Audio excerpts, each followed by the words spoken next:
Students, आज के इस लेक्चर में हम पोस्ट पोलिनेशन इवेंट्स की सबसे पहली सीक्वेंस पोलर पिस्टल इंटरेक्शन को स्टडी करेंगे। पोलिनेशन में आप पढ़ चुके हैं कि किसी भी एजेंसी, चाहे वो बायोटिक या वो एबायोटिक, कोई भी फैक्टर हो सकता है, उसकी हेल्प से जो पोलन ग्रेन्स हैं वो एंकर से निकलकर और स्टिग्मा के सरफेस पे आ जाते हैं। यहाँ पे मैंने पोलन ग्रेन दिखाया है और ये स्टिग्मा और ये स्टाइल का कुछ हिस्सा, बाकी का हिस्सा अभी हमने इस इवेंट में ड्रॉ नहीं करना है। सिर्फ हम इतना पढ़ेंगे कि यहाँ इस एरिया में कौन कौन से इवेंट्स चल रहे हैं। तो ये जो पोलन ग्रेन यहाँ पर आया है, it can be of different species, और अगर ये अलग स्पीशीज का है तो इसे यहाँ जर्मिनेट नहीं करना चाहिए। दूसरा, अगर ये प्लांट सपोज ऑटोगैमी को फेवर नहीं करता तो उस केस में भी अगर ये इसी के फ्लावर से गिरा है तो तब भी इस केस में से जर्मिनेट नहीं करना चाहिए। तीसरा केस कि अगर प्लांट ऑटोगैमी और क्रॉस पोलिनेशन दोनों को फेवर करता है तो उस केस में ये जर्मिनेट होने चाहिए। तो ये डिसाइड कैसे होगा कि ये जो पोलन ग्रेन आया है ये जर्मिनेट करे या नहीं करे? इसके लिए स्टिग्मा का जो सरफेस है जिसपे मैंने ये सेल्स दिखाई हैं और पोलन ग्रेन की जो सेल है, इस मेल गेमेटोफाइट की जो सेल है, इन दोनों की सेल्स के जो प्रोटीन्स हैं वो इंटरैक्ट करते हैं। There is setting of chemical dialogue in between pollen and the stigma cells. Pollen grain male gametophyte है। मेल गैमेटोफाइट एक ऐसा स्ट्रक्चर जिसके अंदर मेल गैमेट्स होते हैं, और ये मेल गैमेट्स जो हैं, जो ओवरी के अंदर ओव्यूल और ओव्यूल के अंदर एम्ब्रियो सैक और वहां पर एक एग है, उसके साथ ये मेल और फीमेल गैमेट आपस में डायरेक्ट इंटरेक्शन इस वक्त नहीं कर सकते हैं, क्योंकि male gametes are present in the pollen grain, while in case of egg it is present in the ovary inside the embryo sac, so they are unable to interact directly, जैसे कि animal में होता है। Animals में mail और female sales direct interaction करती है, recognise करती हैं, तो उसके बाद फर्टिलाइजेशन इवेंट हो पाता है। लेकिन यहाँ पर ऐसा पॉसिबल नहीं है, तो ये इंटरेक्शन हो तो होगा यहाँ पर, लेकिन वो इंटरेक्शन स्टिग्मा और पोलन ग्रेन के बीच में होता है। अब यहाँ पे एक चीज ध्यान देंगे, ये जो पोलन ग्रेन दिखाया है मैंने, यहाँ पे मैंने इसमें 3 सेल्स दिखाई हैं। आप 2 मेल गैमेट्स दे सकते हो और एक ये इसमें एक न्यूक्लियस दिखाई दे रहा है जो इस वेजिटेटिव सेल का, इसको मैंने थोड़ा सा बड़ा करके यहाँ पे आपको दिखाया है। आप पढ़ चुके हो कि पोलन ग्रेन्स ज्यादातर स्पीशीज के अंदर 2 सेल्ड स्टेज में रिलीज होते हैं। 2 सेल्ड स्टेज का मतलब है कि उसमें एक बड़ी वेजिटेटिव सेल जिसको आप ट्यूब सेल भी कहते हो, और एक छोटी स्पिंडल शेप या लेंस शेप्ड सेल होती है which freely floats in the cytoplasm of the vegetative cell। तो ये 2 सेल्स हैं यहाँ पर, वेजिटेटिव और जनरेटिव सेल्स। इसके बाहर ये इसकी एंटाइन जो ब्लैक कलर से मैंने शो की है, उसके एक इररेगुलर एक्साइट, ये एक मेल गैमेटोफाइट या पोलन ग्रेन का डायग्राम मैंने बनाया है।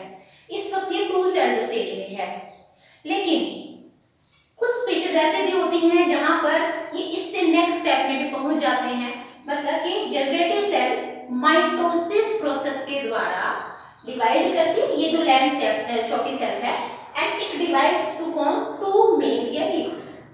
जब ये सेल 2 मेल गैमेट्स में डिवाइड कर जाती है तो इस पूरे मेल गैमेटोफाइट या पोलन ग्रेन के अंदर अब कितनी सेल्स रह गई हैं? इसके अंदर एक बड़ी सेल वेजिटेटिव सेल जिसका ये मैंने न्यूक्लियस दिखाया, और 2 यहाँ पर आपको मेल गैमेट्स दिखाई दे रहे हैं। This is the 3 cell stage. Either the pollen grains are releasing, they are going to release in 2 cell stage or 3 cell stage. They have to land over the surface of stigma. लेकिन हम ये जरूर याद रखें कि चाहे वो इस सेल स्टेज में चले गए हैं तो भी स्टिग्मा के सरफेस पे जाके उन्हें इस स्टेज तक पहुंचना है। तो कोई भी पोलन ग्रेन चाहे वो इस स्टेज में निकला है चाहे 2 सेल स्टेज में, यहाँ पर जाके वो डिवीजन करता है। जैसे ये वाली जो स्टेज है ये यहाँ पर जाके माइटोसिस अपना पूरा करती है, और इस वक्त जो मैंने पोलन ग्रेन दिखाया है इसमें आपको 3 सेल्स दिखाई दे रही हैं। अब इससे नेक्स्ट स्टेप, ये तो हुआ पोलिनेशन तक का, हमें पढ़ना है पोलन और सबसे पहला आइडेंटिफिकेशन, पहला जो आप पॉइंट लिख सकते हो आइडेंटिफिकेशन और recognition of pollen grain. This is achieved by releasing the chemical from the stigma surface and the pollen grain. both will be both the chemicals will be interacting with each other, and after interaction it will be decided whether it will germinate or not. Are you clear? तो सबसे पहला है identification bye setting of chemical diagram. अब उसके बाद की जो step है, जब ये डिसाइड हो गया कि ये पोलन ग्रेन यहाँ जर्मिनेट कर सकता है, तो अब क्या होगा, ये जो स्टिग्मा की जो सेल्स दिखाई दे रही हैं, ये कुछ न्यूट्रिटिव सॉल्यूशन रिलीज करना शुरू कर देती है, क्योंकि वो जर्मिनेशन अब डिसाइडेड है, होना चाहिए। तो ये न्यूट्रिटिव सॉल्यूशन मैंने यहाँ दिखाया, जिसमें ज्यादातर अगर बात करें क्या कंटेंट होता है, तो उसमें शुगर और वाटर मीडियम होता है। ये दोनों का एक सॉल्यूशन इसके लिए है कि ये जर्मिनेट कर जाए। तो ये जो पोलन ग्रेन है, it starts absorbing the content of this sugary medium will be absorb by the pollen grain. आप ये देख रहे हो, यहाँ पे मैंने एक्साइड में दिखाई है, और जिसमें मैंने आपको ये बताया था कि एक्साइड कहीं कहीं पर नहीं होती है। The area where exine is absent is known as germ pore. तो जैसे ही न्यूट्रिटिव सॉल्यूशन ये पोलन ग्रेन एब्जॉर्ब करता है, तो इसकी सेल्स स्वेल करना शुरू कर देती है, फूलना शुरू कर देती है, और स्वेलिंग की वजह से अब जो कंटेंट जो सेल का अंदर है, जिसमें मेन बड़ी सेल वेजिटेटिव है और उसके अंदर दो फ्लोट करते हुए मेल गैमीट्स हैं, वो कंटेंट जब बढ़ता है इस पोलन ग्रेन के अंदर, तो it starts oozing out through the space which we have termed as germ pore। तो इस germ pore के रास्ते से वो कंटेंट धीरे धीरे बाहर आना शुरू हो जाता है, जो मैंने यहाँ पे दिखाया है। ये वो एरिया है, ये छोटा सा जो ट्यूब जैसा स्ट्रक्चर दिखाया है, इसे हम पोलन ट्यूब कहते हैं। और ये पोलन ट्यूब इसलिए बनी है क्योंकि ये जर्म पोर या जो कि नैरो सी स्पेस है जर्म पोर, उसके रास्ते वो कंटेंट जो सेल का वो बाहर आ रहा है। अब ध्यान देने की बात ये है कि इस पोलन ट्यूब के अंदर मैंने 3 यहाँ पर न्यूक्लियस दिखा रखे हैं। सबसे टिप के ऊपर जो आपको दिखाई देता है, ये वेजिटेटिव सेल का या ट्यूब सेल का न्यूक्लियस है। एक्चुअली क्या है कि जो पोलन ट्यूब निकल रही है, ये ज्यादातर कंटेंट वेजिटेटिव सेल का ही होता है, सारा का सारा साइटोप्लाज्म, क्योंकि ये पूरा जो स्ट्रक्चर है वेजिटेटिव सेल का ही कंटेंट है एक्चुअली। तो ये बाहर जब निकलता है, तो ये सारा का सारा cytoplasmic content it belongs to the vegetative cell only, और इसके अंदर फ्लोट करते हुए इसके 2 मिल गए। तो पोलन ट्यूब के टिप के ऊपर वेजिटेटिव न्यूक्लियस है, जिसको ट्यूब न्यूक्लियस भी कहते हैं, और इसके बिल्कुल पीछे 2 मेल गैमीट्स भी हैं, और यहाँ पर मैंने साइटोप्लाज्म भी दिखाया है, जो उस सेल का ये ट्यूब के रूप में बाहर आ रहा है। धीरे धीरे ये सेल जो है वेजिटेटिव सेल का जो कंटेंट है, यहाँ आसपास की जो न्यूट्रिटिव मीडियम को अब्सॉर्ब करके धीरे धीरे और ये ओव्यूल तक जाना शुरू करता है। कई बार ऐसा भी होता है क्योंकि जर्म पोर एक से ज्यादा होते हैं, तो पोलन ट्यूब एक से ज्यादा भी निकल सकती है। उस केस में वो कंडीशन पॉलीसाइफो हम लिख देते हैं, पॉलीसाइफोनोगेमी। If more than 1 pollen tube per pollen grain are releasing, और अगर ज्यादातर क्या होता है कि सिंगल पोलन ट्यूब निकलती है, तो हम उसे कहते हैं मोनोसाइफोनोगेमी।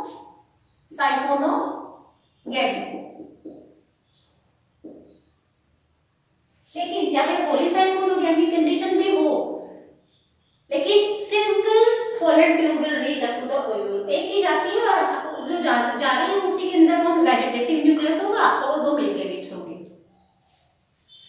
अब आप एक और चीज ध्यान से देखिएगा, ये जो स्टाइल दिखाई है मैंने, इस वक्त मैंने सिर्फ इसकी बाहर की कुछ सेल्स दिखाई है और ये अंदर से मैंने यहाँ पर एक स्पेस दिखाई है।